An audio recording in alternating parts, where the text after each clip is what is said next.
everybody, and welcome to the channel. It's Paulie Esther here, and today I'm going to talk about a subject that came up last week, and I wasn't going to make a video about this, but few people requested that I do it and talk about the contents that were in this impromptu Q&A that King brought up, and it's also a good opportunity to promote King's upcoming video, which was an interview that he invited me to participate with him on interviewing Matthew Cote. So, last week, Dead by Daylight responded to King's thread here. They wrote, "We jumped in to answer some of your questions in the King's thread earlier today. Take a look." So King started this thread for a few ideas, things that the community wanted to know about, and in an attempt to gather some questions that we would use as interview questions for Matthew Cote.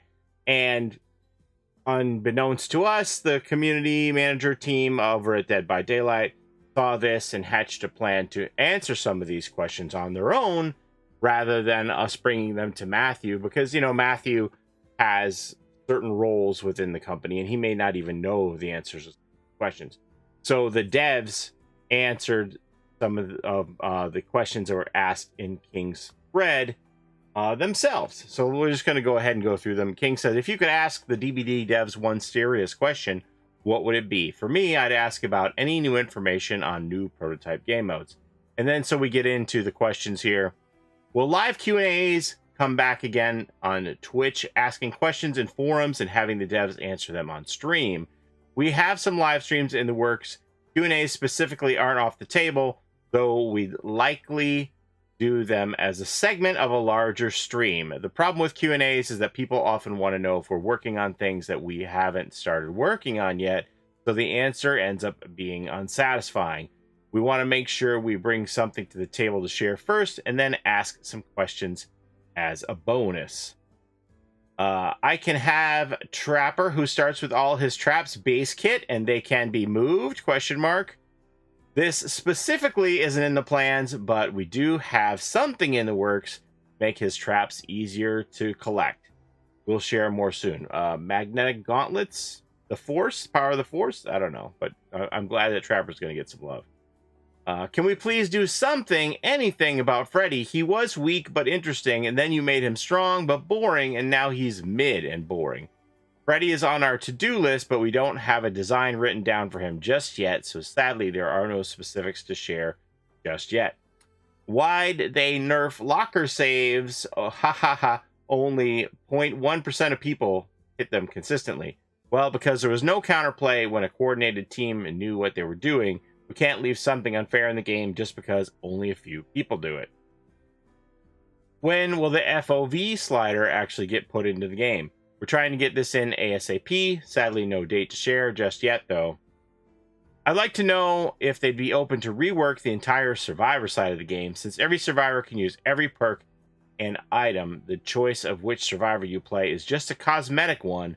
I'd give survivors classes with abilities and significant streaks and weaknesses. That sounds like Texas Chainsaw Massacre, actually. The short version is we want people to be able to play the characters they want. Unique perks sort of fill this purpose. They're available to that survivor right away, but can eventually be used on others. We don't want to discourage anyone from playing the survivor they like. Show more, please. They like most just because miss out on a certain bonus. I see some discussion. I'm getting off track here. I see some discussion about Texas Chainsaw lobbies that people dodge if they don't get to play the character they want, and perhaps that will even get worse with new paid content for new characters. So I think Dead by Daylight has done it right, where like on launch day you can have 4 Nicolas Cage in a lobby instead of, well, only one person can play Nicolas Cage. And they've done it right the way that every character has all the perks and there aren't any specialists who are the best at certain roles. I think that's the way to go. I wasn't sure about that when Dead by Daylight started. I was more of a proponent of specialization, but I think the proof is in the pudding that they've chosen the right way to go on this. I'd ask them about the teacher. Ha! You get detention just for asking. This has to do with the teacher files, which I'll have an upcoming video about this, which also leads into the interview with Matthew Cote, which I think the Matthew Cote interview is on Thursday, if I'm not mistaken. This is something that we're working on or looking at and maybe implemented in a future patch, but we cannot say more, is all they ever say. So now this is a thing that I see it comes up a lot where people complain about there isn't a lot of meat in the Q&As that they have on Reddit and stuff. And if you've watched the channel, you've seen me read through them, and you know that there are kind of a lot of non-answers or half answers or maybes, soon, those kind of things. So I see where they're going with this. Be completely open about this. There are over 30 killers in the game and over 200 perks alone, but only so much time in each update to change them. I promise we're not holding out when we give these sorts of answers. Typically, those things are on a long list of stuff we want to look at, and we simply haven't gotten to that one yet and don't have anything to share. Other times, it's just because we're about to reveal something and we don't want to spoil the surprise a few days before. In any case, we still want to acknowledge the question so you're not left in the dark. All right, I'm going to go off on a tangent again. You know what I would do if I was running one of these Q&As? I would make sure that I had some meaty piece that I was going to deliver specifically in the Q&A to get the community going, oh my gosh, did you hear what they said in the Q&A today? And you might say, well, you know, that depends on the questions that you get, right? You can't put out the answer without somebody asking the right question. So I would just plant the question in there. Honestly, I would get somebody to create up an account, Matthew Cote Lover 123, and ask whatever the question is that you want to reveal your bombshell. That is going to be the thing that you talk about in the Q&A. Is it kind of like underhanded? Okay, sure, but it's like a neat way to reveal something to the community and get people talking. I would totally plant a question in there and have a planned reveal to make a Q&A exciting. So you don't have a lot of these questions. What's your favorite horror movie? And you know, all these questions that maybe we don't know, sometime in the future, nothing planned, blah, blah, blah. That kind of stuff. Anyway, I digress. Why haven't you guys completely gutted the Garden of Joy? Well, I've got some good news for you. The Garden of Joy is the next up on our list. Surprise! Very glad to hear that. There's some problematic areas on the Garden of Joy. So I'm looking forward to seeing that get spruced up. I've always wondered why we can't keep access to the lore from limited tomes, provided we had unlocked it in the first place. It's fair to lose access to the rewards, such as cosmetics or blood points, but I would love for all that lore to remain available somewhere in the game. Yeah, these are things like the little mini tomes for Halloween and stuff like that, that they have some lore in them, but those disappear and can't be accessed. You can find them on YouTube, I guess, but you can't go and look at it in game on your own. So that would be nice. I would like that as a quality of life thing for game. This is due to the way the compendium works at the moment. The event lore is stored within the event tome, so there isn't currently a way to access just the lore. I hope they do fix that. Why add invisible walls that stop killers from flying off buildings and such, and not any out-of-bounds stuff? I get that mostly, just stuff like Ormond Main or Dead Dog, pretty sure that too. They're fun and could give good jump scares, which horror game 101. Yes, flying is fun, but it can cause some problems. You could get stuck on top of things, or alternatively, the killer might not be able to reach a survivor who landed on top of something. Okay, we're going to skip this one, because this was a big bone of contention within the community. We're going to come back to this one here. I think we're near the end anyway. I'd ask if they're planning to rework Michael Myers. He is on our to-do list for an update, but we haven't created a design just yet. He is a little dusty, huh? What was the thought process behind the buffs Furtive Chase got the second time? Bandwidth. There are times where we're all booked up and can't make any more programming changes, but the design team might be able to squeeze in a few number tweaks on their own. This is also the case for many of the changes in the killer tweaks section. These are just little things that are bonus, and they don't replace bigger changes. That said, we've seen the PTV feedback, and we have new changes in the works for both Furtive Chase and Background Player. We'll share more soon. And I think that's it. So then we come to the big elephant in the room that caused a kerfuffle amongst the community. Could we possibly see a reworked devotion system? Are there plans to add more prestige rewards? What is the possibility of getting other miscellaneous player-specific cosmetics? Can we pretty please, with sugar on top, get a legendary Matthew Cote skin for Dwight? So the part of this that they answer is, on the prestige at least, there's that's always a tough choice. It'd be really cool to have a fancy reward for hitting P100, but at the same time, that's an insane amount of progress, and we don't want people to feel like they're missing out by not hitting it. Prestige is ultimately meant to be a goal for people who have already done everything else, so we don't want to lock too much content behind it. So yeah, this kind of went over like a fart in church with a lot of people, because they gave this answer that made it seem like they don't want to have players have a fear of missing out. But this is something that can be done whenever. There is no time limit on when you reach Prestige 100. You can do it at your own pace and get there eventually. But I think what they're saying here is they don't want the pressure to be on the player if there is some reward at P100, or the grind to feel more mandatory. And I understand the backlash, because they're like, wait a minute, you're saying like you don't want to have a fear of missing out, and then at the same time you're like, hey gang, 1 week left in the tome existence. So there's definitely some FOMO stuff in Dead by Daylight already. So it's a little curious that they balk at the idea of having a Prestige 100 reward. I was a little taken aback by this aspect of it. But you know, it was never designed to have a reward, honestly. When they put this in, the crests were always supposed to be your reward. And you know, you would get minimal rewards with the unlocking of the perks at Prestige 1, 2, and 3, and then the unlocking of the bloody prestige cosmetics at 4, 5, and 6, and then the unlocking of the charms at 7, 8, and 9, and then that was it. Then after that, you're just into the different crests for your prestige.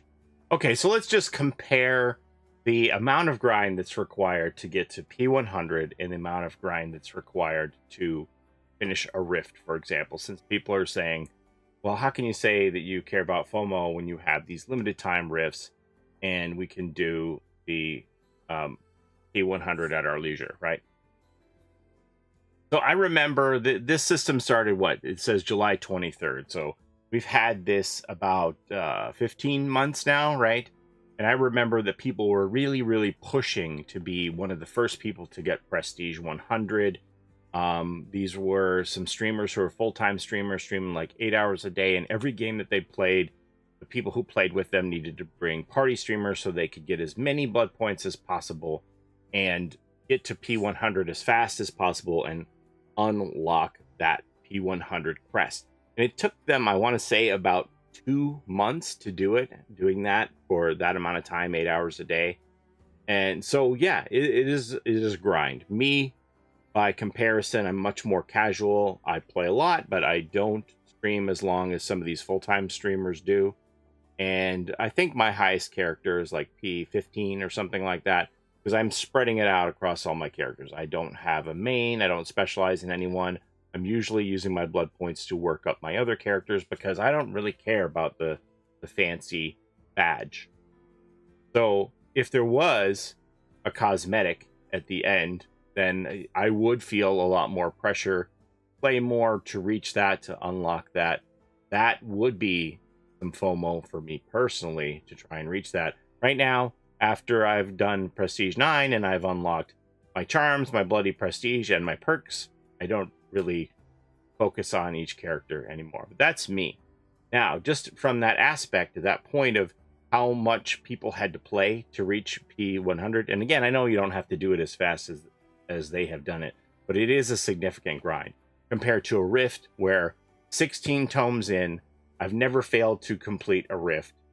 And you can do those playing like about an hour a day, I would say. Pretty easily you can complete a rift if you can devote an hour a day, assuming, you know, you're going to play a little longer on some days play, and perhaps not at all, or shorter time on days where you don't have as much time. I would say about an average of an hour a day you can complete a rift. And I've completed 16 rifts. That's Tome 17 is going to be opening up this month, right? Of all of these tomes. And so when somebody says these arguments, they're like, oh, Dead by Daylight, you don't care about our rewards for P100 for the accomplishment that we have for how much we played because you can't monetize it. I just think it just sounds rather silly to me, because I bought my first rift on Tome 1 and I completed it. So I got my 1,000 Auric cells back and I rolled that over into Tome 2, into Tome 3, into Tome 4, etc. So I'm still working off that. While it did cost me an initial investment of 1,000 Auric cells, I've been able to fund every tome since then with those 1,000 Auric cells 16 times, going on 17 times, rolling that over. And I'm getting, what, 6, 8? How many? I've lost track. I've gotten so many free cosmetics, full outfits, by completing each rift for each one of these tomes.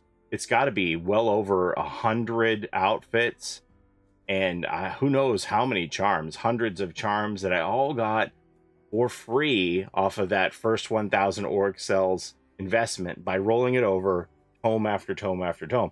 And even a few months ago, they gave away, if you had Amazon Prime, you could get a free Rift Pass, and that would give you those Auric cells that you could roll over in perpetuity to fund tome after tome after tome. Now, these tomes are definitely being used as a bit of a FOMO to get you to play and unlock it so that you can play enough to unlock these rewards. And that's just to, round out the player base, keep people playing the game, keep people interested.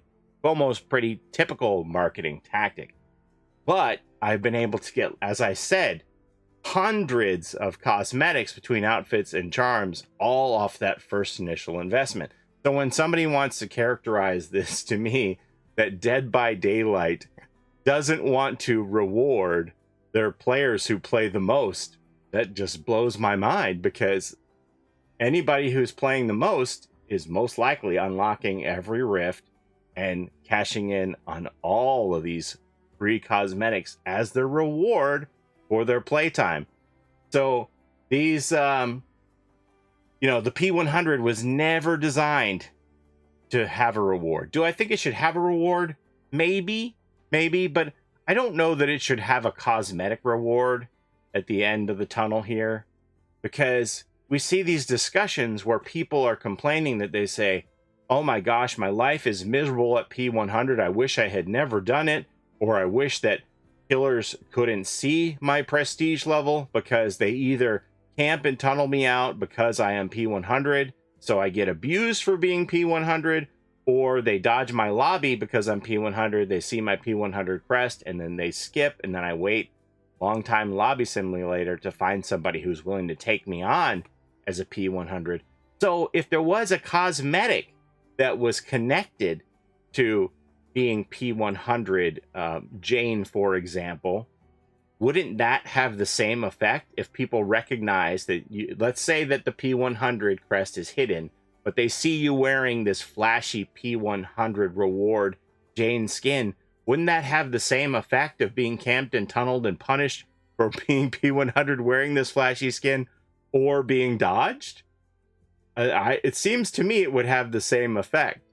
So you see some of the same people who are complaining about being camped and tunneled for being P100 advocating for cosmetic rewards for P100, and that's just a head scratcher to me. I don't really understand that. So yeah, I don't know. And so I think maybe what could be done, here's the other thing. So if the devs did make Prestige 100 cosmetics for all, whatever it is, 72 characters, they're kind of in a no-win situation here, right? Because if they make something really great looking, then that would create this FOMO where people are like, man, I can't believe you locked this amazing skin for my favorite character behind this P100 and I don't have time to grind. I have a life. I have to go to school. I have to go to work. And I want that skin and you won't let me have it. You've locked it behind P100. So you're going to make those people mad. And then if you make something that's just meh, then you're going to make the people who have reached P100 mad because they're going to be like, I can't believe you guys gave us such a mid skin for my ultimate work that I put in to get P100. So it's really, it seems on the face of it to be a no-win situation to me as far as the creation of a cosmetic reward. I don't know what's going to happen because I think this has really caused a lot of discussion internally. I don't know for sure, but I think that the way that the community reacted to this, they probably have had to have meetings and discussions about it. Personally, I don't know that this would make the community happy, but it seems like it would be a simple solution is beyond the crest here of the P100, maybe you could give them a flashy background for reaching P100. Remember when they first introduced these character profiles for Prestige and they had these ones that were gold with like fireflies floating around in the back? Maybe that could be the thing that you could get for P100. Or you could have a diamond background, silver background, gold background, whatever. And then you could even layer that on if you decide, oh, well, the community wants more challenges, so we need to make P200, P500 as the ultimate pinnacle of the cap. And then you could layer on those profiles as rewards that you could see in your, your character bank, who you've got that's got these flashy portraits in the background. That would be my idea of something that would be a little bit more than just that P100 crest if they wanted to go that route.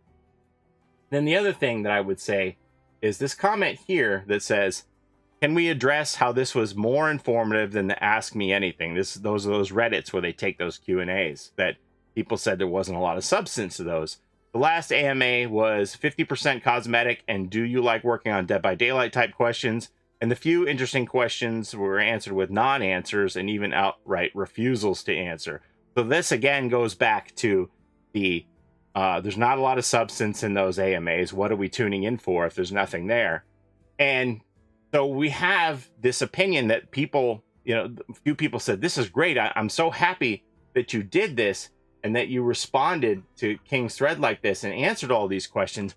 But there has been this backlash about this one question there where it's like, well, we sure showed them. They won't do that again because there's been this uproar over the answer to this one question that I don't know that the devs would be as eager to do this again. It's like, you're a little kid and you're watching a turtle walk along the sidewalk and you're like, hey, that's cool. And you bop the turtle on the top of its shell and it goes in the shell. And you're like, oh, why did it go in its shell? It's like, because you smacked it, they're not coming out anymore.